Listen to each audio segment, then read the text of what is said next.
성도 여러분들, 오늘은 어린이 주일입니다. 하나님께서 우리에게 맡기신 자녀들을 어떻게 키울 것인가를 다시 깊이 배울 수 있도록 정하신 날입니다. 지난해 어린이 주일의 설교 제목은 너희와 너희 자녀들을 위하여 골라는 그런 말씀으로 자녀들을 어떻게 키울 수 있는가를 우리에게 알려주셨어요. 지옥이 분명히 있음을 알고 가르쳐야 한다. 자녀들에게 먼저 가르쳐야 될 게 뭐라고요? 지옥이 분명히 있음을 알고 가르쳐야 된다. 두 번째, 너희와 너희 자녀의 영혼들을 위하여 울라. 영혼들을 위해서 울어야 돼요. 그리고 세 번째로, 세상 영은 할례가, 세상을 따라가는 그런 영의 역사, 육신의 생각을 우리에게 주어가지고 세상 영이 우리를 이끌어가. 이거 할례가 돼요. 이거 끊어야 된다. 그리고 우리는 성령을 따라서 살도록 울어야 된다. 성령을 따라서 살지 못함을 울어야 된다. 그래서 마침내 우리 모두가 다 성령을 따라서 사는 삶을 사는 한 해 동안이 되었는 줄로 믿습니다. 오늘 설교 제목은 섬기는 사람으로 키우라. 이런 제목으로 말씀을 태어납니다. 오늘날 모든 사람들은 복을 받기를 원합니다. 그런데 무엇이 복인지를 모르는 것이 문제가 되는 거예요. 그저 돈 잘 벌고 부귀영화 공명을 누리는 것을 복 받았다라고 여기는 것은 복 받는 것과는 거리가 먼 이야기예요. 성경에서 말하는 복은 한 인생이 사람을 맞는 거예요. 다시 말해서 하나님이 자신에게 사람을 맡겨주는 것이 복을 받은 거야. 하나님께서 자신에게 부모님을 맡겨주시고 아내를 맡겨주시고 남편을 맡겨주시고 자녀들을 맡겨주신 것, 교회 지체들을 맡겨주신 것, 이웃 사람을 맡겨주신 것이 복을 받은 것이라는 거예요. 이 진리를 알아야 복을 받는 것이 무엇인지를 제대로 아는 것이에요. 그리고 제대로 복이 되는 삶을 살 수가 있다는 거예요. 그러니 아브라함을 복받은 사람 복의 근원이라고 말합니다. 어떻게 그렇게 말할 수가 있나요? 아브라함은 하늘의 별과 같이 많은 사람을 맡았기 때문이에요. 이 땅에 왔다 간 사람 중에서 가장 복을 많이 받으신 분이 예수 그리스도시잖아요. 왜 예수 그리스도께서 그런 복을 많이 받으셨다라고 말을 하는 걸까요? 예수님은 천하의 모든 사람을 맡으셨어. 하나님께서 천하의 모든 사람을 예수님에게 맡겨주셨다는 거예요. 그래서 예수님을 복받은 분이라고 하는 거예요. 요한복음 17장 2절 말씀 보겠습니다. 아버지께서 아들에게 주신 모든 사람에게 영생을 주게 하시려고 이렇게 말씀하고 계십니다. 이처럼 아버지께서 아들 예수님에게 주신 모든 사람을 예수님이 맡으셨기 때문에 큰 복을 받으셨다라고 하는 거예요. 이런 원리로 저와 여러분들도 복을 받았다는 것을 말할 수 있는 것은 사람을 맡았기 때문이라는 거예요. 이제 저와 여러분들께 사람을 맡겨주셨다는 것이 복을 받은 것이라는 사실을 기억하고 사실 수 있기 바랍니다. 나는 하나님으로부터 복을 받은 사람이구나 하며 감사하며 감격하며 살 수 있기 바랍니다. 왜냐하면은 이 자리에 계신 분들은 모두가 다 사람을 맡은 바 된 사람들이에요. 여러분들에게 자녀를 다 맡겨주셨죠? 여기 자녀 없는 분들이 없잖아요. 자녀들을 다른 사람에게 맡기지 않으시고 저와 여러분들에게 맡기신 것이 놀라운 복을 받은 거예요. 그러나 사람을 맡겨주셨다는 말은 자기가 낳은 자녀들만 맡겨주셨다는 의미는 아니에요. 직접 낳지는 않았지만 맡겨주신 분이 많이 있습니다. 예를 들면은 우리 교회 교사들에게 사람을 많이 맡겨주셨는데 그 맡겨주신 것이 복이라는 거예요. 우리 문동현 집사님, 이지환 집사님, 오승원 집사님, 강수현 집사님, 안신혜 집사 등은 많은 사람들을 맡은 사람들이잖아요. 많은 복을 받은 거야, 이게. 이거를 알아야 되는 거예요. 나에게 사람을 붙여줬다는 것은 하나님께서 이미 많은 복을 주신 거예요. 여러분들에게 이런 영혼들을 맡겨주신 것이 최고의 복을 받은 줄을 먼저 알아야 하는 거예요. 그렇다면은 왜 맡겨주셨을까요? 복 위에 복을 더하게 하시기 위하여. 맡겨주신 복뿐만이 아니라 이제 또 다른 복을 주시기 위해서 여러분들에게 맡겨주셨다는 거예요. 복 위에 복을 더하시기 위해서 자녀들을 맡겨주시고 사람들을 맡겨주셨다는 거예요. 하나님이 영혼을 맡겨주시는 이유는 딱 한 가지예요. 하나님이 영혼을 맡겨주시는 이유가 뭐라고요? 딱 한 가지. 하나님께서 약속하신 약속을 이루기 위함인 거예요. 하나님이 약속하신 것을 이루시기 위하여 저와 여러분들 한 사람 한 사람에게 사람을 맡기시어 그 사람을 통하여 약속을 이루신다는 거예요. 하나님께서 하시는 일은 오직 한 가지 목적을 이루시기 위함인데 하나님께서 하시는 약속 오직 한 가지가 무엇일까요? 요한복음 요한일서 2장 25절 말씀입니다. 우리 한번 보겠습니다. 요한일서 2장 25절 그가 우리에게 약속하신 것은 이것이니 곧 영원한 생명이니라. 하나님의 생명을 얻어 하나님의 생명의 역사에 참여하도록 하시기 위함입니다. 그래서 우리 예수님도 요한복음 17장 2절에 이렇게 말씀을 하십니다. 아버지께서 아들에게 주신 모든 사람에게 영생을 주게 하시려고 이렇게 말씀합니다.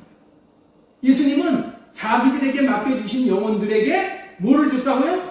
영생을 주게 하시려고 예수님에게 권세를 주셨다는 거예요. 예수님에게 맡겨주신 것이 영생을 얻기 위함이었는데 저와 여러분들에게도 맡겨주신 이유는 저와 여러분들에게도 사람을 맡겨주시는 이유는 예수 그리스도로 말미암아 영생을 얻게 되도록 하기 위함이라는 거예요.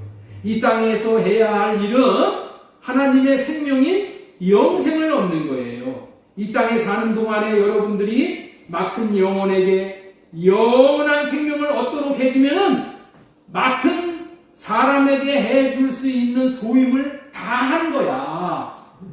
영생을 주면은 영생을 얻도록 하면 다 하는 거야, 다. 그런데 이런 하나님의 생명을 받도록 하시는 하나님의 목적을 모르는 대부분의 부모들은 생명을 얻도록 하는 일을 하지 못하고 별로 유익이 없는 일을 함으로 인생을 낭비하고 탕진하는 것입니다. 이 세상 부모들은 자기에게 맡겨준 아이들에 대하여 무거운 책임감을 갖고 삽니다. 그래서 아이들이 잘 되게 해주려고 무척이나 수고를 합니다. 공부를 잘하게 하려고, 건강하게 하려고, 좋은 직업을 갖게 하려고 무척 애를 써요. 자녀가 잘 되기를 원하는 마음으로 그럴싸한 스펙을 남보다 더 많이 쌓아서 남보다 어떻게든지 좋은 직장, 뛰어난 사람이 되도록 열심히 돕고 있다는 거예요. 열심히 도와. 그러나 이 모든 것을 다 해준다고 하여도 하나님의 생명을 얻어 천국에 들어가지 못하면 허사가 되는 거라는 거예요. 지옥 가는 인생길을 돌이키지 못하면 아무 소용이 없는 거예요. 그러나 세상에서는 출세를 못해도 천국 가는 인생이 되게 하면은 자녀의 영혼을 맡은 자신도 성공하는 것이고 자녀도 성공하는 것이고 알고 보도 얻은 기쁨을 얻은 농부와 같은 기쁨을 누리게 되는 거예요. 그런 면에서 우리 주님은 우리에게 더 본질적인 질문을 던집니다. 너에게 맡긴 아이가 어떤 사람이 되어야 하는가? 어떤 사람이 되어야 하는가가 중요한 거예요. 내가 맡은 아이를 어떤 사람이 되도록 키워야 하는가입니다. 성경의 대답은 분명합니다. 섬길 수 있는 사람이 되어야 한다는 거예요. 하나님을 섬기고 교회를 섬기고 이웃을 섬기고 나라를 섬길 수 있는 사람으로 키우는 것, 이것이 가장 잘 섬기는 것입니다. 오늘 본문에서 예수님은 세상의 가치와는 정반대로 말씀을 하십니다. 세상은 높아지라고 말하지만 예수님은 낮아지라고 하십니다. 세상은 섬김을 받으라고 하지만 주님은 섬기라고 하십니다. 그리고 그 이유를 자신의 삶으로 증명해 보시오. 그것이 옳다는 것입니다. 이 주제가 너무도 중요하기에 오늘 어린이날을 맞이하여 섬기는 사람으로 키우라는 제목 아래 첫 번째 소제목으로 전해드릴 말씀은 섬기는 사람이 되어야 하는 이유입니다. 섬기는 사람이 되어야 하는 이유. 먼저 말씀을 드리고자 합니다. 첫 번째, 섬기는 사람이 되어야 하는 이유는 뭐냐? 하나님을 섬기는 존재로 우리가 창조되었고 부속하셨기 때문이라. 우리를 창조하신 이유가 뭐라고요? 섬기는 사람으로 창조를 했다는 거예요. 자, 이사야 43장 7절 말씀 보겠습니다. 내 이름으로 불려지는 모든 자 곧 내가 내 영광을 위하여 창조한 자를 오게 하라. 그를 내가 지었고 그를 내가 만들었다. 하나님의 영광을 위해서 하나님이 우리를 창조했다는 거예요. 하나님을 영화롭게 하는데 섬기는 그런 삶을 살죠. 그렇게 우리를 지었다는 거예요. 사람 창조의 목적은 하나님을 섬겨서 영광 돌리게 하기 위함이라는 거예요. 우리를 만드신 목적이 선한 일, 다시 말해서 하나님을 섬기는 일을 위해서입니다. 자, 에베소서 2장 10절 보겠습니다. 우리는 그가 만드신 바라 그리스도 예수 안에서 선한 일을 위하여 지으심을 받은 자니. 우리를 창조하신 목적이 선한 일을 위하여, 섬기는 일을 위하여 지으심을 받은 자라는 거예요. 하나님의 명령과 규례도 사랑하며 마음을 다하고 뜻을 다하여 하나님을 섬기라는 거예요. 자, 우리 신명기 10장 12절 말씀 보도록 하겠습니다. 이스라엘아, 네 하나님 여호와께서 네게 요구하시는 것이 무엇이냐? 하나님이 요구하시는 것은 딱 한 가지야. 곧 네 하나님 여호와를 경외하며 그의 모든 도를 행하고 그를 사랑하며 마음을 다하고 뜻을 다하여 네 하나님 여호와를 섬기기 위해서 우리를 창조하셨어요. 그리고 십자가의 피로 우리의 양심을 살리신 것도 하나님을 섬길 수 있도록 하심이라는 거예요. 우리를 구속하신 이유가 뭐라고요? 섬기도록 하시기 위해서. 히브리서 9장 14절 보겠습니다. 하물며 영원하신 성령으로 말미암아 흠없는 자기를 하나님께 드린 그리스도의 피가 어찌 너희 양심을 죽은 행실에서 깨끗하게 하고 살아계신 하나님을 섬기게 하지 못하겠느냐. 이제까지의 말씀을 통해서 인간의 창조와 십자가 구속의 본질은 섬김임을 철저히 알게 됩니다. 이 사실을 알았기 때문에 영혼을 맡은 부모님들은 먼저 자기에게 맡겨주신 자녀들을 하나님을 섬기게 키우라는 말씀에 순종할 수 있어야 하는 거예요. 그렇다면 왜 하나님은 창조의 목적으로 그리고 구속의 목적으로 정하시어 하나님을 섬기라고 하실까요? 영원한 생명을 주시겠다는 약속을 이루어 주시려고 섬기라고 합니다. 왜 섬기라고 한다고요? 하나님 높아지려고 그러는 게 아니라 우리에게 영원한 생명을 주시겠다는 약속을 이루어 주시려고 섬기라고 하신다는 거예요. 그래서 요한일서 2장 25절에 다시 한번 말씀 보겠습니다. 그가 우리에게 약속하신 것은 이것이니 곧 영원한 생명입니다. 하나님은 영원한 생명을 주시기 위한 이 목적 하나로 모든 명령을 하시고 계명을 주시고 우리를 이끄시는 거야. 뭐하게 하기 위해서? 하나님의 생명을 받은 자가 되게 하기 위해서. 여기서 생명을 얻는 원리를 잠시 말씀을 드리겠습니다. 오늘 여러분들 이거 오해를 할 수가 있어요. 생명을 얻는 것은 성림으로 얻는다, 성림으로 얻는다 그러니까 목사님 지금 율법 지켜서 생명을 얻는다는 얘기를 하는 겁니까? 이렇게 오해를 하실 수 있어요. 그래서 제가 전하는 이 복음에 대해서 잘 이해를 해야 돼요. 네, 오늘 여기서 딱 풀리시기 바랍니다. 잘 풀리셔야 돼요. 생명을 얻는 원리는 할례 언약과 새 언약의 말씀이 이루어짐으로 얻는 거예요.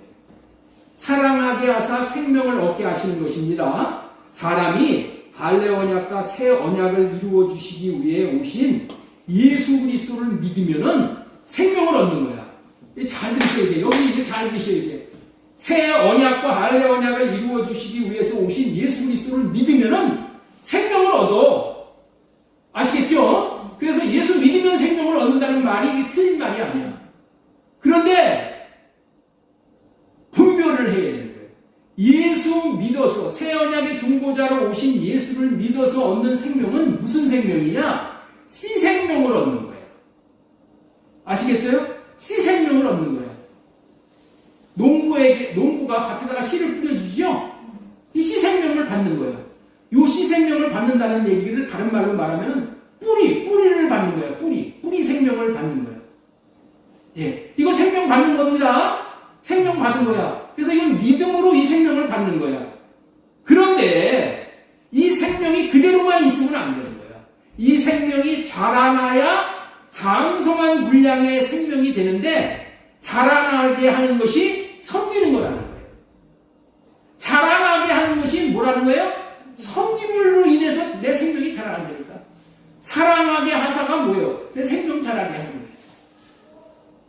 사랑으로 섬기는 것이 내가 주님을 사랑함으로 섬길 때 내 씨 생명이, 내 뿌리 생명이 예수님으로부터 믿음으로 받은 뿌리 생명, 씨 생명이 어떻게 된다? 발화를 해서 자라는 거야, 자라는 거야. 그러나 사랑의 마음으로 섬기지 못함으로 자라나지 않으면은 거듭나지도 못하고 태어나서도 자라나지도 못하게 돼요. 태어나서도. 이게 무슨 얘기냐면은 이는 마치 우리 육신의 생명과 똑같은 원리예요. 여자의 자궁에 이 생명의 씨를 받잖아요. 생명의 씨를 받아 남자로부터 생명의 씨를 받으면 착상이 되면은 여기서 10달 동안 자라야 되는 거야. 뱃속에서부터 자라죠. 눈이 나오고 코가 나오고 입이 나오고 이렇게 해서 나와가지고 자라서 태어나는 거야. 이게 거듭나는 거예요. 영적. 그리고 태어나서도 어떻게 돼요? 또 자라는 거야. 여러분들 애가 태어나가지고 그냥 놔두면 살 수 있습니까? 못 자라. 동물들은 그냥 태어나는 즉시 툭툭툭툭 털고 송아지 같은 거 일어나서 뛰어다니죠. 그런데 사람은 안 그래. 어떻게 돼요?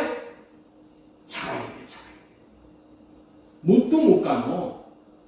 그렇죠? 그냥 놔두면 안 돼. 그게 자라나는 거야. 자라나는 거야. 10달 동안 자라서 태어나듯이 자라야 태어날 수 있고 또 태어나도 어린아이에서 자라나야지 예수 그리스도의 신부가 될 수 있는 거야. 신부하고 예수 그리스도가 결혼을 하는데 예수님이 어린아이와 결혼할 수 없잖아요. 자라나는 거야. 자라나야 돼. 마찬가지 원리예요. 이와 같이 생명이 거듭나고 성장하는 모든 좋은 일은 섬김으로 이루어지는 거예요. 사랑함으로 이루어지는 거예요. 이미 생명을 받았어. 생명을 받은 그 생명만 받았다고 나는 예수 믿었으니까 다 됐다. 이러면 안 되는 거야. 뭐가 있어야 된다고요? 자라야 되는 거예요. 자라야 돼. 장성한 분량으로 자라는 거예요. 그 얘기를 지금 하는 거예요. 그 얘기를. 자라나는 거예요. 그래서 성경에서 섬겨라, 사랑하라는 명령을 하고 계명으로 지키라고 하면 생명이 자라남과 지적 연관이 있기 때문인 거예요. 신명기 30장 6절 보겠습니다. 내 하나님 여호와께서 내 마음과 내 자손의 마음에 할례를 베푸사 너로 마음을 다하며 뜻을 다하여 내 하나님 여호와를 사랑하게 하사. 사랑하게 하라. 육신의 생각이 있으면은 하나님을 사랑하지 못해. 여러분들 이런 얘기는 여러분들에게 할 수도 없지만 남자 성도로만 있으면 하겠는데 시골에서 돼지 키울 때 돼지를 이렇게 할례를 시켜버려요.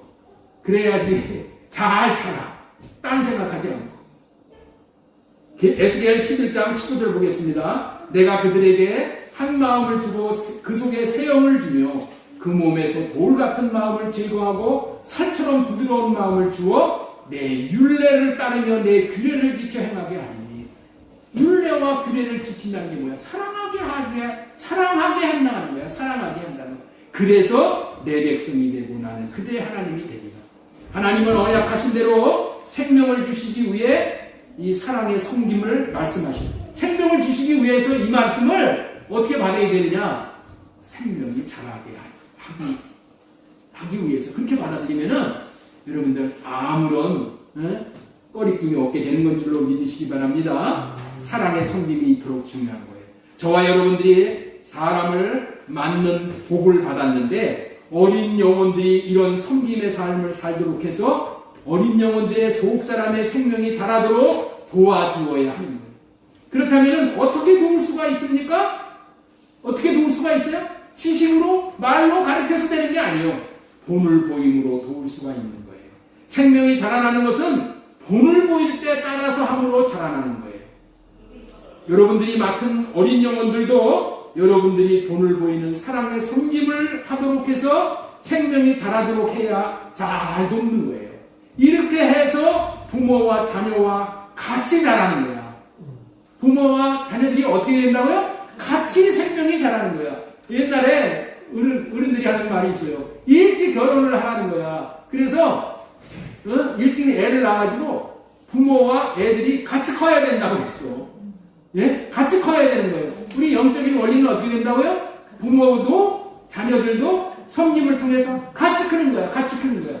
나도 크기 위해서 섬김을 하고 내가 섬기는 것을 보고 자녀들도 같이 크는 거야. 같이.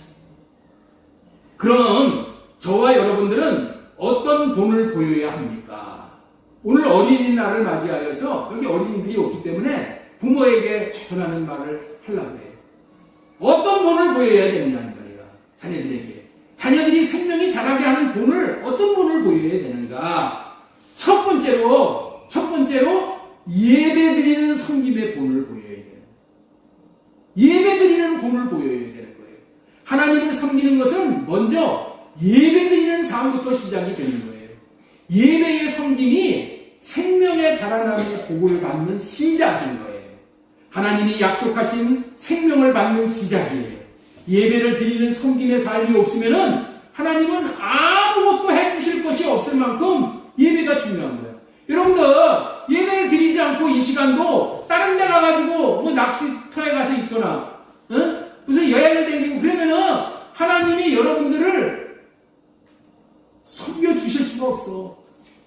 하나님은 말씀으로 찾아오셔서 말씀을 통해서 깨닫게 하셔가지고 우리의 생명이 자라게 하잖아요.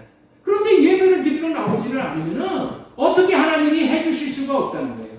그래서 예배가 중요한 거예요. 예배는 두 가지의 예배가 있는 거예요. 드리는 예배와 삶으로서의 예배가 있어요. 하나님을 섬기는 삶을 사는 자에게 하나님은 찾아오셔서 생명을 먹여주시는 거예요. 생명. 예배 드릴 때 하나님께서 오셔서 그것을 사랑의 섬김으로 받고 생명으로 우리에게 먹여주는 거예요. 생명으로. 그래서 그 생명을 먹고 우리가 자라는 거예요. 삶으로서의 예배를 드릴 때 진정으로 하나님을 사랑하게 하사가 이루어져서 하나님의 생명을 받고 자라나게 되는 거예요. 그러나 하나님을 예배로 섬기는 삶을 등한히 하게 되면은 반드시 하나님을 떠나게 되는 거예요. 여러분들 예배를 한 번, 두 번 빠지죠? 세 번, 네 번 빠지는 거 그냥 신죽이에요. 그래서 예배는 어떠한 경우에도 한 번을 걸면 안 돼요. 목숨 걸고 예배를 지켜야 돼요. 예배 한 번 드리면은 예배 안 드렸는데 하면서 하나님 앞에 양심의 가책도 일어나고 우리 하나님이 나를 위해서 십자가를 지도록 그렇게 예수님을 죽여주시면서 예배의 축복을 주시는 내가 예배를 먹기 하고 양심의 가책도 일어나. 그런데 두 번, 세 번 빠지면 어떻게 돼? 자연스러워져. 예배 안 드리는 삶이 자연스러워져. 그래서 어떻게 돼요? 마귀가 마음대로 끌고 다닙니다. 하나님을 떠나도 마귀는 역사를 합니다. 이렇게 해서 하나님을 떠나면 이 예배로 생명을 받는 기회는 다 놓치고 대신 자기 중심적인 삶이 들어오게 되는 거예요. 그래서 아이들을 그대로 두면은 자연스럽게 예배로 하나님을 섬기는 사람이 되는 것이 아니라 자기만 아는 사람이 되어버리는 거예요. 자기를 예배하는 사람으로 전락해버리는 거예요.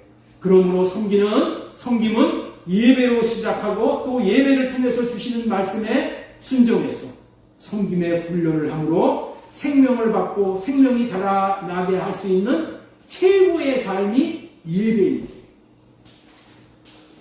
예배의 중요성을 우리는 강조해도 지나치지가 않을 정도로 중요합니다. 그래서 항상 예배의 삶을 살아야 합니다. 전철을 타고 갈 때도 어디를 갈 때도 운동을 하면서도 내 생각은 할례받고 주님 주시는 마음을 받아서 나타내는 삶을 사는 예배를 드릴 수가 있는 거예요. 우리의 일상 전폭이 다 예배의 삶을 살아야 됩니다. 집에서 가족 예배를 드리고 또 무슨 특별한 일이 있으면은 목사님을 초청해서 예배를 드리면서 예배를 드릴 때 예배를 잘 드리기 위해서 예배를 통해서 하나님이 주시는 말씀을 받기 위해서 목사님을 초청하는 거예요. 이 목사를 초청을 안 해. 요즘 세상이 그렇게 되어버렸어요. 옛날하고 전혀 다른 거예요. 결혼식 할 때도 예배가 없어. 지들끼리 나가서 그냥 그러고 말아버려. 하나님의 생명의 말씀을 들을 기회를 다 없애버립니다. 예배를 드리면서 어린아이 마음에 뿌려진 생명의 씨가 자라게 되는 거예요. 자라게 돼요. 어린아이가 새 언약을 믿어 생명의 씨를 받고 예배의 섬김을 통해서 하나님의 생명이 자라도록 하는 것이 자녀를 맡은 부모들이 1차적으로 해야 하는 일이에요. 우선적으로 해야 할 일이에요. 이렇게 하는 삶이 창조의 목적과 구속의 목적을 이루어드리는 삶이 되는 거예요. 섬기는 사람이 되어야 하는 이유, 하나님을 섬기는 존재로 창조하고 구속하셨기 때문이라는 말씀을 전해드렸습니다. 두 번째, 섬김은 공동체를 살리는 하나님의 방법이기 때문에 그렇다는 거예요. 자, 고린도전서 12장 25절 말씀에 보면은 몸 가운데서 분쟁이 없고 오직 여러 지체가 서로 같이 돌보게 하셨느니라. 서로 같이 돌본다 이게 뭐예요? 서로 섬긴다는 거예요. 서로 섬기는 거예요. 교회는 섬김으로 세워지는 거예요. 이 교회에 섬김이 없으면 교회는 무너지는 거죠. 가정 공동체도 사회 공동체도 마찬가지야. 섬김이 없으면은 그 가정은 무너질 수밖에 없어요. 누군가 한 사람의 섬김이 있으면, 옛날에는 가정에 어떤 일이 있어도 이 아내가 가정을 지키려고 섬겼어. 무슨 어려움을 당해더라도 끝까지 가정을 지켰다. 섬겼어. 그래서 가정이 유지가 됐어. 그런데 요즘에는 아내까지도 가정을 섬기려고 하지는 않아요. 끝까지 섬기려고 할 때 그 가정은 세우지. 교회도 여러분들 있죠? 이 교회를 지키려고 섬기려고 하는 사람 한 사람만 있으면은 교회는 세우지. 제가 옛날에 중고등부, 청년부, 대학부 뭐 이런 활동을 할 때도 보면은 회장 하나 잘 뽑으면 어떻게 돼? 그 모임이 부흥을 해. 한 사람이 이렇게 중요해. 한 사람이 목숨 걸고 섬길 때 살아나는 거예요. 교회도 마찬가지입니다. 그래서 내가 다른 사람을 기대할 게 없어. 이 교회가 왜 이러냐? 왜 교회가 다른 교회 같지 않냐? 그렇게 할 필요가 없어. 나에게 그런 교회의 연약함이 보여진다는 것은 하나님 앞에 받은 은사야. 그러니까 자기가 섬기면 되는 거야. 자기가 교회를 섬기면은 자기의 생명도 잘하고 교회도 잘하고 다 잘 되게끔 되어 있는 거예요. 교회를 살리는 유일한 방법은 서로 섬기는 거예요. 그렇다면 가장 이상적인 섬김은 어떤 섬김인지를 갈라디아서 5장 13절을 통해서 보겠습니다. 형제들아 너희가 자유를 위하여 부르심을 입었으나 그러나 그 자유로 육체의 기회를 삼지 말고 오직 사랑으로 서로 종노릇하라. 여기서 종노릇하라는 표현은 매우 강한 표현이잖아요. 그만큼 섬김이 중요하다는 말씀이에요. 요한복음 13장에서 예수님은 제자들의 발을 씻기셨지요. 당시 발을 씻기는 일은 가장 낮은 종이 하는 일이었잖아요. 그러나 주님은 그 일을 직접 하셨어요. 그리고 말씀하셨어요. 요한복음 13장 14절에 내가 주와 또는 선생이 되어 너희 발을 씻었으니 너희도 서로 발을 씻어주는 것이 옳으니라. 내가 너희에게 행한 것 같이 너희도 행하게 하여 본을 보였느니라. 예수님이 우리에게 본을 보여주셨듯이 우리들도 자녀들에게 이 본을 보이면서 섬겨주면은 자녀들이 생명이 자라는 자들로 그렇게 세워지게 된다는 것이죠. 어떤 교회에서 아이들에게 봉사를 시켰어요. 처음에는 억지로 했지요. 하라니까. 그런데 시간이 지나면서 아이들이 막 변화가 되는 거예요. 예배 후에 의자를 지네들끼리 정리를 하고 어려운 이웃을 돕고 교회 청소를 하면서 아이들의 얼굴이 달라지는 거예요. 얼굴이. 예? 얼굴이 달라져요. 왜? 생명이 자라니까 얼굴이 달라지는 거예요. 나중에는 스스로 섬길 기회를 찾아 여기 찾고 저기 찾고 어떻게든지 섬길 그런 기회를 얻고자 노력을 했던 거예요. 그 교회 아이들은 커서도 교회를 떠나지 않았어요. 이유는 단순한 거예요. 섬김 속에서 공동체에 내려주시는 생명의 자람을 경험했기 때문인 거예요. 사랑하는 성도 여러분, 아이들을 교회에 데려오는 것만으로는 충분하지 않는 거예요. 섬김에 참여해야 하는 거예요. 섬김이 없으면 절대로 생명의 성장은 없는 거예요. 그때 교회가 내 교회가 되는 거예요. 어떤 아이들이 가장 복된 아이들이에요? 이 교회를 내 교회라고 생각하는 거예요. 주인의식을 갖게 되는 거예요. 이 교회는 내 교회. 하나님께서 나에게 주신 교회, 나에게 맡긴 교회. 우리 주님의 교회니까 내 교회잖아요. 내가 주님이라고 여기는 사람은 이 주님이 머리 되신 교회니까 내 교회지. 이런 내 교회의 의식이 있게 되는 거예요. 그러면은 교회를 통해서 몸된 지체들을 마음껏 섬김으로 장성한 분량의 생명으로 자라나는 기쁨을 누리며 주님의 기쁨에 참여하는 모든 자들이 되어지게 되는 거예요. 자, 세 번째로 섬김의 삶이 하나님이 주시는 참된 축복의 길이기 때문에 섬기라고 하신다는 거예요. 성경에 보면은 주는 것이 받는 것보다 복이 있다고 말씀하셨어요. 자, 우리 사도행전 20장 35절 보겠습니다. 범사에 여러분에게 모범을 보여준 바와 같이 수고하여 약한 사람을 돕고 또 주 예수님께서 친히 말씀하신 바 주는 것이 받는 것보다 복이 있다 하심을 기억하여야 할지니라. 예수님께서 친히 말씀하신 말씀이에요. 어떤 말씀? 주는 것이 받는 것보다 복이 있다. 이 말씀을 하셨어요. 이 말씀은 세상의 가치관과 완전히 반대예요.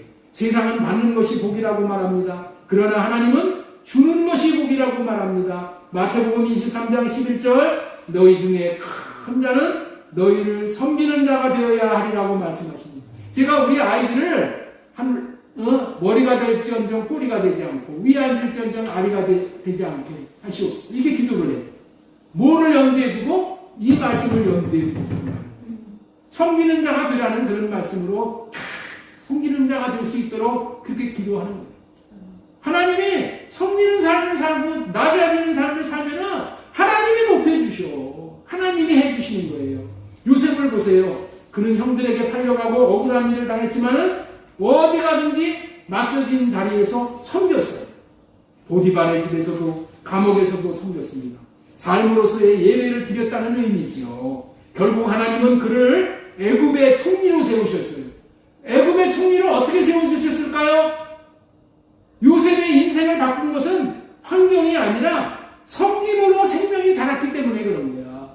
요셉은 섬김을 통해서 생명이 자랐어. 생명이 자라니까 하나님께서 뭐예요?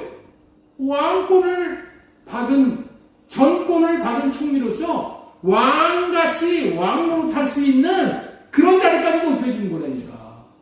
여러분들, 우리는 내가 높아지려고 되는 게 아니고 내가 왕으로 탈 수 있는 장성한 분량의 자리까지 자라면은 하나님이 그대로 놔두시질 않아.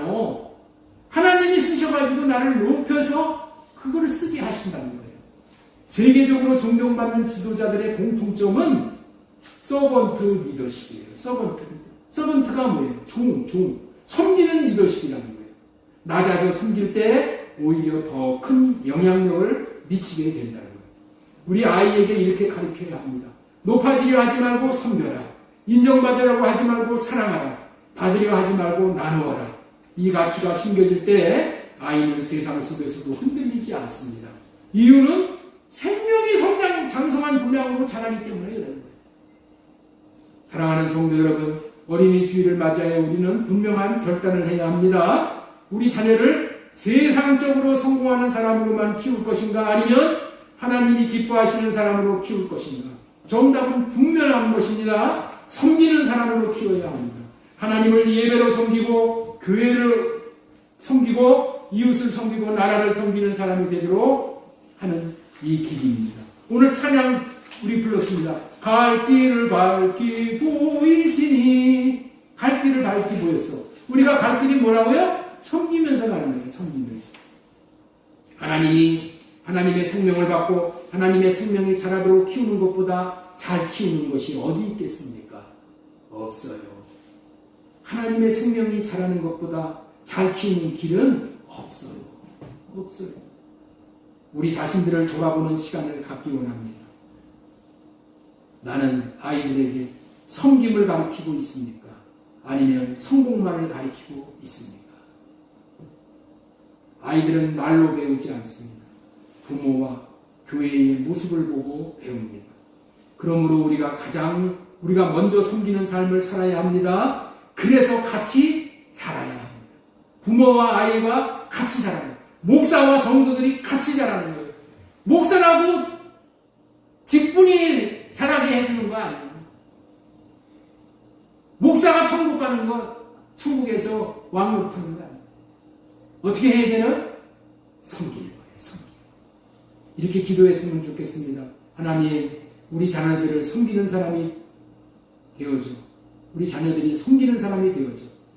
자녀들을 생명이 자라게 도울 수 있게 하옵소서. 교회가 섬김을 가르치는 공동체 되게 하옵소서. 다음 세대가 이 나라와 열방을 섬기는 하나님의 사람이 되게 하옵소서. 그렇게 기도함으로 같이 자랄 수 있게 되어질 줄 믿습니다. 지금까지 섬기는 사람으로 키우라. 우리 한번 띄워봐 주세요. 섬기는 사람이 되어야 하는 이유. 자, 한번 띄워주세요. 하나님께서 인간을 섬기는 존재로 창조하셨기 때문이다. 섬김은 공동체를 살기는 하나님의 방법이기 때문이다. 섬김의 삶이 하나님이 주시는 참된 축복의 길이기 때문이다. 네, 여기까지 전해드렸고, 두 번째 대지로 전해드릴 말씀은 섬기는 사람으로 살 수 있게 되었기 때문이다. 우리 한번 따라서 한번 하겠습니다. 섬기는 사람으로 살 수 있게 되었기 때문이다. 왜 하나님이 섬겨라 이런 얘기를 하시냐? 우리가 이제 섬기는 사람으로 살 수 있게 되었기 때문이라는 거예요. 지금 아이들을 섬기는 사람으로 키우라는 제목으로 이 말씀을 전하고 있는데, 이 소제목의 의미는 이렇게 키우면은 반드시 섬기는 사람이 될 수 있다는 의미입니다. 섬기는 사람이 될 수 없으면은 헛농사 짓는 거야. 헛농사 짓지 않으니 염려 말고 이런 농사를 지으라는 거야. 섬기는 사람이 되게 하는 농사를 지으라는 거야. 왜? 농사 지으면 반드시 자녀들이 섬기는 사람이 되게 된다는 거야. 우리는 어려서부터 윗사람으로부터 이런 말을 많이 듣고 자랐어요. 무슨 말이냐? 검은 머리 짐승은 은혜를 베풀지 말라. 여러분들 그런 얘기 들어보셨어요? 검은 머리 짐승은 은혜를 베풀지 말라. 여기서 검은 머리 짐승이 무엇입니까? 사람을 낮게 표현한 거죠. 우리 조상들은 이 말에 대한 믿음이 특권했어. 예? 그래서 배신을 당하지 않으려고 사람에게 아여 은혜를 베푸는 삶을 살지 않는다. 배신을 당하지 않는 거예요. 은혜를 베풀었는데 사람은 반드시 뭐야? 배신하는 존재라는 거예요. 그래서 이런 삶을 자기도 살지 않고 자녀들에게도 가르치지 않는 거예요. 사람에게는 은혜 베풀지 말어. 차라리 개한테 은혜를 베풀면은 개는 주인을 알아본다. 사람은 개만도 못하다. 이런 얘기들을 배우고 듣고 살았다는 거예요. 이게 얼마나 절망스러운 말입니까? 처음 도입 부분에서 사람이 복을 받는 것은 사람을 얻는 것이고 사람을 맡아 섬기면서 삶으로 하나님의 생명을 얻게 하는 것인데, 이런 생각에 지배를 받고 있는 사람이 사람 맡은 것을, 사람 맡기는 것을 복으로 생각하겠어요? 사람 섬겨봤자 나중에 원수로 돌아온다, 이렇게 여기면은 그 사람을 섬길 수 있냐는 거예요. 안 되는 거야, 안 되는 거예요. 그렇다면은 검은 머리 짐승에게 은혜를 베풀지 말라는 말은 틀린 말이냐는 거예요. 틀린 말이 아니야. 어디서 나온 말일까요? 왜 그런 말이 나올까요? 인간은 본능적으로 섬길 수 없는 존재이기 때문에 그런 거예요. 인간은 본능적으로 섬길 수가 없어. 예수님께서도 인간은 섬길 수 없는 존재임을 인정하시면서 마태복음 12장 34절에 뭐라고 그랬냐? 율법 잘 지킨다고 하는 사두개인 바리새인들, 독사의 자식들이라고 했어요. 독사의 자식들. 독사의 자식들아, 너희는 악하니 어떻게 선한 말을 할 수가 있느냐? 이는 마음에 가득한 것을 입으로 말합니다. 독사의 자식들이라는 것은 살모사를 얘기하는 거예요. 살모사는 뭐예요? 어미 잡아먹는 뱀이잖아요. 자기를 낳아준 어미를 잡아먹는 게 살모사예요. 그래서 살모사들은 자기 새끼 낳을 때 나무 위에 올라가서 새끼를 낳아버린다는 거예요. 그리고 도망간다는 거예요. 왜? 새끼 때 잡아먹히지 않아요. 인간이 이런 존재라는 거예요. 그 검은머리 짐승과 같은 인간에게 은혜를 베풀면서 섬겨보았자 나중에는 배신만 당하고 되니 아예 섬길 사람은 생각하지 말고 그런 인간들을 아예 상대도 하지 말라는 거예요. 이 말이 요즘에 이렇게 널리 퍼져 있어요. 자식 소용없어. 절대 자식 믿고 자식에게 재산 물려주지 말아야 해. 여기저기서 이런 얘기들이, 우리 요양원에 계시면 우리 집사님도 이런 얘기 들으셨을 거예요. 자식 아무 소용도 없어. 자식한테 은혜 베풀어봤자 다 소용없어. 인간은 이런 말을 듣게 돼 있어. 왜? 인간이 마귀에게서 나왔기 때문에, 독사의 자식들이기 때문에. 인간은 섬길 수 없는 존재로 서로 배신만 하고 은혜를 갚지 못하는 존재. 여러분들 우리 정치판에 한번 보셔요. 다 배신이잖아, 배신. 우리나라도 이성계가 저기 세운 나라도 배신이고, 로마도 마찬가지야. 응? 시절 브루토스가 배신하자. 다 배신의 역사야, 배신의 역사. 이스라엘도 마찬가지야. 다 배신의 역사야. 우리는 이런 면을 아이들 통해서도 쉽게 확인을 할 수가 있는 거예요. 아이 둘이 장난감을 가지고 놀다가 다투는 모습을 본다는 거예요. 누가 가르쳤나요? 아무도 가르치지 않는데 애들은 질 것이라고, 할아버지가 준 것을 질 것이라고 할아버지 안 줘. 내 거야. 어떤 집에서는 이런 일이 있었어요. 형제가 같은 장난감을 가지고 싸우는 한 아이는 끝까지 양보하지 않아요. 다른 아이는 부모의 가르침을 받아서 양보합니다. 시간이 지나면서 두 아이의 모습은 완전히 달라지는 거예요. 한 아이는 계속 자기중심적으로 자라고 다른 아이는 배려하는 사람으로 자라요. 무엇이 다릅니까? 지능이 좋아서 그래요? 아니에요. 환경이 아니에요. 마음의 방향입니다. 마음. 사랑하는 성도 여러분, 사람은 그냥 두면은 섬기는 사람이 되지 않습니다. 자기 중심적인 사람이 됩니다. 그래서 단순한 지식을 알려주는 교육으로 되는 것이 아닙니다. 착하게 살아라 한다고 되는 것이 아니에요. 섬김은 생각과 지식의 문제가 아니라 마음의 문제이기 때문에 마음이 바뀌어야 되는 거예요. 그래서 두 번째로 하나님은 새 언약을 통해 섬길 수 있는 마음을 주신다는 말씀을 드리고자 합니다. 하나님은 우리의 한계를 아셨어요. 그래서 새 언약을 주시는 거예요. 내 법을 그들의 마음에 기록하겠다. 새 영을 너희 속에 두겠다. 이 말이 무슨 의미입니까? 하나님이 마음 자체를 바꿔주시겠다는 거예요. 내 심장을 빼내버리고 예수님의 심장을 끼워 넣어주겠다는 의미가 새 언약이에요. 율법은 말합니다. 섬겨라, 섬겨라. 그러나 새 언약은 말합니다. 섬길 수 있게 해주겠다. 섬길 수 있게 해주겠다. 이 차이가 엄청난 차이인 거예요. 그래서 우리는 새 언약을 따라가야 돼요. 새 언약은 말합니다. 섬길 수 있게 하겠다. 첫 언약 시대는 아무리 섬기려고 해도 섬길 수가 없었습니다. 육신의 생명에서 나오는 것은 자기만 섬김을 받고자 하는 것이지 다른 사람을 섬길 수 없는 생명이기 때문에 섬길 수가 없는 생명 자체가 섬길 수 없는 생명. 생명 자체가 배신하는 생명입니다. 우리 생명 자체는 마귀에게서 받은 생명이기 때문에 배신하는 생명이다. 그러나 새 언약이 이루어짐으로 말미암아 새 언약을 이루어 주시기 위해서 오신 예수 그리스도를 믿음으로 말미암아 마음에 받아들이는 사람은 섬길 수 있는 생명이기 때문에 자라나기만 하면은 섬길 수가 있는 거예요. 그래서 먼저 예수 그리스도를 새 언약을 이루어 주실 분으로 믿음으로 말미암아 예수 그리스도를 마음에 계시게 하고 또 섬김으로 말미암아 예수님이 주시는 마음을 받아서 섬기는 거예요. 섬김으로 자라나는 거예요. 자라남으로 인해서 장성한 분량의 섬김까지 살 수가 있는 거예요. 육신의 생명에서 나오는 육신의 생각과 마음을 성령으로 말미암아 할례가 주님 마음으로 사는 삶으로 독사와 같은 인생을 벗어나 섬김의 삶을 살 수 있게 되어지는 거예요. 그래서 두 번째 섬기는 사람으로 살 수 있게 되었기 때문에 이제 섬기라고 한다. 옛날에는 아무리 섬기려고 해도 섬길 수가 없었어. 아무리 사랑하라고 해도 안 돼. 새 언약에서는 첫 언약에서는. 그런데 지금은 이제 섬길 수 있는 사람이 되었다니까. 섬길 수 있는 기회를 주셨어. 그렇기 때문에 우리가 섬겨야 되는 거예요. 섬기는 사람으로 살 수 있게 되었기 때문에라는 것을 분명히 명심해야 돼요.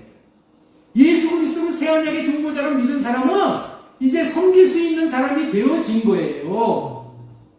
사랑할 수 있는 사람이 되어진 거예요. 모든 계명을 지킬 수 있는 사람이 되어진 거예요. 그런데 못 지키는 이유는 뭐예요? 자라나지 않았기 때문에. 자라나면 되는 거예요. 새 언약이 이루어지지 않은 자들은 아무리 섬겨라 해도 자신 밖에는 못 섬겨요. 그리고 자신으로 밖에는 못 섬겨요. 그래서 3-4번 이상은 못 섬겨요. 그리고 섬겨도 계속 섬길 수 없을 뿐만이 아니라 섬긴다 해도 뭐가 나오나? 자기의가 나오나. 내가 이렇게 섬겼어. 자기 자랑이 나오나. 이게 첫 언약에 속한 자입니다. 그런데 둘째 언약에 속한 자, 새 언약에 속한 자는 섬기고 나서도 어떻게 돼? 누가 칭찬을 해줘도 아니야! 내가 한 것이 아니야. 예수님이 나에게 예수님의 마음을 주셔서 그 마음으로 섬긴 것뿐이야. 이렇게 얘기하는 거예요. 자기 자랑이 없어. 자기의 의를 나타내지 않는 거예요. 이래서 우리 하나님 앞에 완전한 기쁨을 드립니다. 너희가 그 은혜에 의하여 믿음으로 말미암아 구원을 얻었나니 믿음으로 말미암아 구원을 얻게 하신 이유는 뭐예요? 자랑하지 못하게 하려 합니다. 자랑하는 것이 죄인 거예요. 내가 했어. 내 의를 나타내는 것이 하나님 앞에는 죄인 거예요. 하나님이 하셨어. 하나님의 의를 나타내는 거예요. 자기 자랑이 나오므로 제대로 된 섬김이 아니라는 것을 보여주고 자기를 위한 섬김이 되어 무가치하게 된 거예요. 베드로를 보십시오. 예수님이 잡히실 때 처음에는 도망갔잖아요. 자기 생명이 더 중요했기 때문에. 그런데 성령으로 말미암아 예수님의 마음을 받고 나서 완전히 달라지잖아요. 자기 목숨을 걸고 복음을 전하는. 왜 그렇게 되었습니까? 마음이 바뀌었기 때문에. 사랑하는 성도 여러분, 섬김은 억지로 되는 것이 아닙니다. 하고 싶다고 되는 것이 아닙니다. 새 마음에서 흘러나오는 것입니다. 여러분의 자녀는 시키면 하는 아이입니까? 아니면 스스로 섬기는 아이입니까? 그 차이는 능력이 아니라 마음인 거예요. 예수님의 마음을 받은 사람이 섬길 수가 있는 거예요. 네 번째로 새 언약을 주신 목적은 결국 섬김의 삶을 살기 위함이에요. 우리에게 새 언약을 주신 이유가 뭐라고요? 이유와 목적이 뭐라고요? 가장 중요한 결론이에요. 새 언약으로 말미암아 내가 제수를 받고 생명을 얻고 영생을 얻고 이것 내 입장에서 생각할 때는 그래요. 그러나 하나님의 입장으로는 뭐예요? 새 언약으로 말미암아 섬길 수 있게 되는 거예요. 하나님은 섬기게 하기 위해서 우리에게 새 언약을 주시는 거예요. 성경은 이렇게 말합니다. 새 언약이 이루어짐으로 섬길 수 있게 되었다는 거예요. 자, 히브리서 9장 14절 말씀 보겠습니다. 하물며 영원하신 성령으로 말미암아 흠없는 자기를 하나님께 드린 그리스도의 피가 어찌 너희 양심을 죽은 행실에서 깨끗하게 하고 살아계신 하나님을 섬기게 하지 못하겠느냐. 예수 그리스도의 피가 우리에게 뿌려짐으로 말미암아 우리는 이제 어떤 자가 된다고? 하나님을 섬길 수 있는 자가 되었다는 거예요. 15절이 중요한 거예요. 15절. 이로 말미암아 그는 새 언약의 중보자시니 이는 첫 언약 때 범한 죄에서 속량하려고 주사 부르심을 입은 자들로 하여금 영원한 기업의 약속을 얻게 하려 하십니다. 새 언약이 이루어져서 우리가 하나님을 섬기고 하나님을 사랑함으로 인해서 자랑으로 인해서 영원한 생명의 약속을 영원한 기업을 받아들이게 하기 위함입니다. 이 섬김의 중요성을 우리가 이 말씀을 통해서 깨달아 하신 줄로 믿습니다.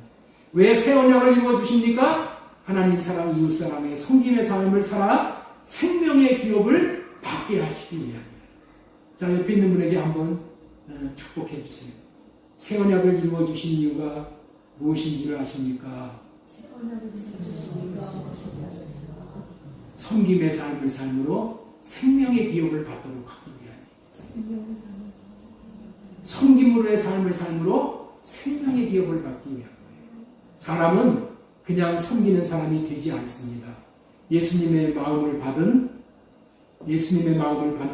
새 언약으로만 되는 것입니다. 그래서 우리는 자녀에게 지식만 주어서는 안 됩니다. 성공만 가르쳐서는 안 됩니다. 새 언약을 이루어 주시기 위해서 오신 예수님의 마음이 예수님의 생명을 심어주고 자라게 하여야 합니다. 사랑하는 성도 여러분, 우리 자녀를 경쟁하는 사람으로 키우겠습니까? 아니면 섬기는 사람으로 키우겠습니까?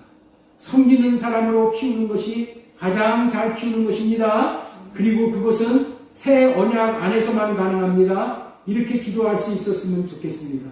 하나님 아버지, 우리 자녀들에게 새 마음을 주시고 예수님의 영을 부어주셔서 섬기는 사람으로 자라게 하옵소서. 우리 가정과 교회가 섬김을 실천하는 공동체 되게 하옵소서. 마지막으로 이제 섬길 수 있는 길을 찾고 섬길 수 있는 사람이 되었으니까 우리가 해야 될 게 딱 한 가지가 나왔어요. 섬길 수 있는 사람이 되었어요. 네? 그러면 이제 어떻게 해야 되냐? 딱 한 가지. 마지막으로 전해드릴 말씀은 열심으로 주님을 섬기는 자녀들로 키우라. 이 말씀을 마지막으로 전해드리겠습니다. 여러분들은 지금까지 전한 말씀을 통하여서 섬기는 삶이 얼마나 귀한 삶일 뿐만이 아니라 섬기는 삶을 살 수 있는 언약에 대해서 들었습니다. 그러나 악한 영들은 저와 여러분들이 섬김을 살 수 없도록 육신의 정욕, 안목의 정욕, 이 세상 자랑을 가지고 미혹을 하는 거예요.